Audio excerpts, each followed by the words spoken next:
Hi there, I'm Mr. Beals. I'm the AV instructor here at Tech East. This is the first ever time we've completed a overtime episode via AV1 students, something I wanted to try this year. They were helped along the way by 2 practicum students, but 90% of the show is all theirs.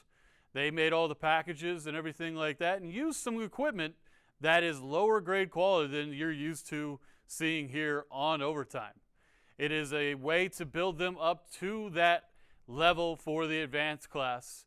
So enjoy a episode that should have been filmed yesterday, but due to unforeseen circumstances, it got completed today.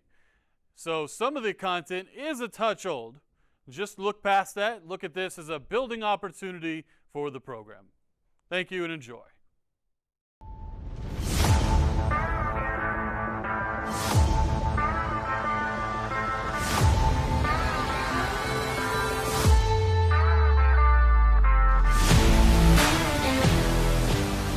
Welcome to LSMN Overtime. I'm Abiota Fine, and that's Lyndon Campbell. On today's show, we have football highlights and scores from last Friday night, and highlights from Tuesday's playoff volleyball action along with the scores from last night. And then, as always, some great stories from around the district. Let's kick off with some football. Marcus dominated Little Elm 66-14 last Friday. The onslaught started with Bradley Ume-Uzoke picking up and scoring on a fumble by Little Elm.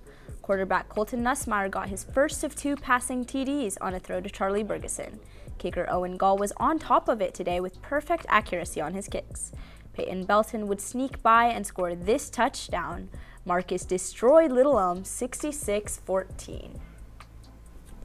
Flower Mound and Capel would meet up in what was the Jaguars' last game at home this season. It all started with this touchdown pass from Edward Griffin to Tucker Casuno to give Capel an early lead. They then doubled down with this rushing touchdown from Joshua Locke. Flower Mound would then bounce back with 2 scores of their own, including this impressive QB rushing touchdown from Barron Sampson. However, Flower Mound wouldn't be the only one to get a rushing touchdown from their QB, as Capel's Edward Griffin got in with an impressive run himself. Unfortunately for the Jaguars, the Capel's offense was too much, and after keeping the game close for 3 quarters, the Cowboys were going to win this matchup 42-14. Here are the rest of the scores from last week's games. Braswell had no answer for Hebron as the Hawks shut them out 38-0. Lewisville had a big victory over Dengar with a final score of 27-17. The Colony took a hit from Timberview, losing 23-15. Marcus played last night in a Thursday night matchup with the first place Capel and lost 47-28. Now let's preview tonight's games, which are season finales for everyone, with playoffs starting next week for just a few. Flower Mound will travel to Hebron as Hebron looks to hold on to the last playoff position in the district. Lewisville will complete their season on the road at Little Elm. The Colony is also on the road versus unbeaten in District 2-5A play Argyle. Speaking of football, here's Alex Estrada with this week's Spotlight. This week's LSMN Spotlight is Colton Nussmeyer, sophomore at Marcus, in his first full season as full-time varsity QB. Nussmeyer is going to this final game against Capel with 16 touchdowns on the year, just under half his brother's legendary senior year of 33. Colton also has an impressive completion rate of 60%, 1,759 all-purpose yards, and only 4 interceptions. Nussmeyer looks to shock the football world and beat an undefeated Capel to help the Marauders secure the final 5-6A playoff spot to take them to a 7-3 overall record and to the playoffs for the 2nd straight year. For LSMN Overtime, I'm Alex Estrada. Now let's head back over to the desk. Moving over to volleyball, Lewisville girls volleyball team is headed to the playoffs for the first time since 1997. I got a chance to talk to their head coach and players about this achievement. Lewisville girls volleyball has reached their first playoff berth since 1997.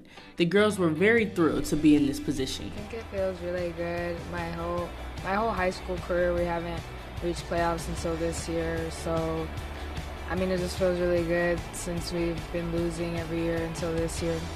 All the hard work for 3 years that the whole team has put in, especially in the summer and during the season, it's pulled off and we finally can play at playoffs, and I'm really excited. Going into this season, the Lady Farmers have set high expectations for themselves. I think the expectation and the bar has been set, which is good. People have seen that we can do this, and confidence is such a huge part of just female sports in general and in this sport alone. And so I think other girls getting to see that this success is here, that they know that that's where they possibly want to be in the future years. And that's kind of where we're going to continue going, and we are going to be fortunate enough to have a lot of returners too, and some great underclassmen on the JV and freshman levels, so they're getting to see and hopefully want to strive for that, so that'll be like the expectation in off seasons and whatnot. With their recent success, the Lady Farmers team chemistry has grown significantly. I feel like in the past we just didn't play as a team, and this year there's definitely like more chemistry on the court, and you can see that on and off the court more than it was in the previous years. The Lady Farmers are hoping that this winning season will produce more athletes over the years.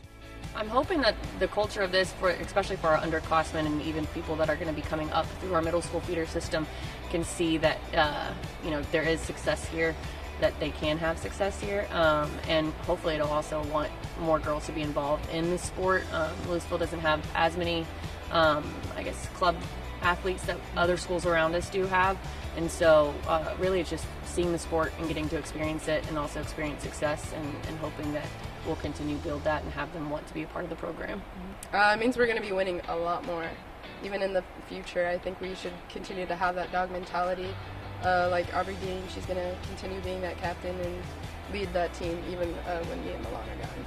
Coming into a new district, there were new challenges that these ladies faced. We knew we were going to be like the underdogs, so we were just trying to it didn't matter who we were playing because we had never played them before anyway. So going against them, I guess. I said it from the very beginning of the season though, something just felt different, and you could just feel a difference with the girls in their mindset. It kind of almost made us just ease into a lot of our planning and our practice planning and any kind of these district games. It just was more fun, I guess you could say, but a lot of feelings of pride and almost still kind of shock at the same time, but in a good way. It's not a bad thing, but we've always competed and played well in our district games, but this year, just like I said, I think it was that first Marcus game for sure that just pushed us over the hump, and they got to finally feel success, and it's been great and a pretty big deal, and I think it probably won't hit me as much until after the season. So that we as a coaching staff have finally got to see our years of culture building and putting in different placements and being consistent with the girls, that we finally are getting to see that put together now that several of our seniors are 3-year varsity players, so they've gotten to be around us with Shannon Skinner and Milan and Norman, and then also Sweet Par. They're all 3-year varsity players, so it's finally they're reaching their peak, and it's just all kind of clicking and coming together. For LSMN Overtime, I'm Lyndon Campbell. Let's check how Lewisville did in that first playoff game since 1997 as they took on Plano East on Monday. Lewisville started off well with Jacoby Carrasco leading the way with 5 kills in the match, followed closely by Natalia Becker with 4, but they couldn't match Plano East's dominant offense. LHS made the third set the closest but couldn't pull off the upset victory, with Plano East taking the matchup 3-0. Let's catch you up on the rest of volleyball playoff action. Hebron took home a round 1 beating McKinney Boyd 3-1. They then got a second round victory over JJ Pierce 3-0. They will play against the winner between Eastwood and South Lake Carroll. Unfortunately, like Lewisville, Flower Mound wasn't so lucky with Plano West beating the Lady Jags 3-1. Over in other LISD sports news, the Flower Mound Lady Jags running team placed first in state championships for cross country. This is the 5th year in a row that they've won the state team title. Congrats Jags on that impressive 5-peat. Switching over to basketball, the Marcus Marauders are gearing up for the new season after falling short in the playoffs last year. We had a chance to talk to their head coach and 2 players on the upcoming season. After a heartbreaking loss, the Marcus Marauders basketball team will look to redeem themselves this season. I think, we always, you kind of changed a little bit to your personnel since we lost 7 seniors last year. So we'll change a little bit, but not drastically. That was a great teacher. Even though we lost, we still gained a lot from it. So we can use that for sure. They better. And so, we wanted to win the game last year. It didn't work out that way, but this is a good group. We brought 4 back, and so we hope those 4 are going to lead us hopefully back to the playoffs. The Marauders basketball team will look to fulfill their goals and expectations on the season. That was a hard worker. Everyone, just a good person to everyone and kind. I would say just make myself better and get my teammates better as well, and just create opportunities for everyone. Up into the new season, so if it's just during school, we do a lot of shooting during this period right now. And then now that it's after school practice, we start doing a lot of team stuff and working on that. To at least make playoffs and just, I don't know, make good friends, and whenever I leave, I represent Marcusville. We're going to play as hard as we can when we're out there. We're going to try and represent Flower Mound and Marcus to the best of our ability, and then hopefully be fighting for a playoff spot. I want a state championship. That's what I want it to look like. For LSMN Overtime, I'm Alex Estrada. Basketball season starts tonight with Lewisville facing off against Lincoln, Hebron competing against Lone Star, and Flower Mound traveling to Sam Houston. Good luck to all the teams in the tournament this weekend. Hope to see lots of LISD victories. This week's grad star is Garrett Nussmeier. The LSU quarterback and Marcus High School alumni Nussmeier has 20 TDs on the season, which is 8th overall at the FBS level. He has 2,627 yards, which is 7th at the FBS level, and has a completion percentage of 62.5, which is a top percentage in FBS as well. Nussmeier has led LSU to a 6-2 record, and even though he's coming off a loss, he had a tremendous game versus A&M, throwing 405 yards with 2 TDs. If you have a grad star you would like us to highlight, make sure to let us know on X at LSMN Sports. That's all for this week's episode. Thanks for tuning in. I'm Abiata Fine. That's Lyndon Campbell. See you next time, right here on Overtime.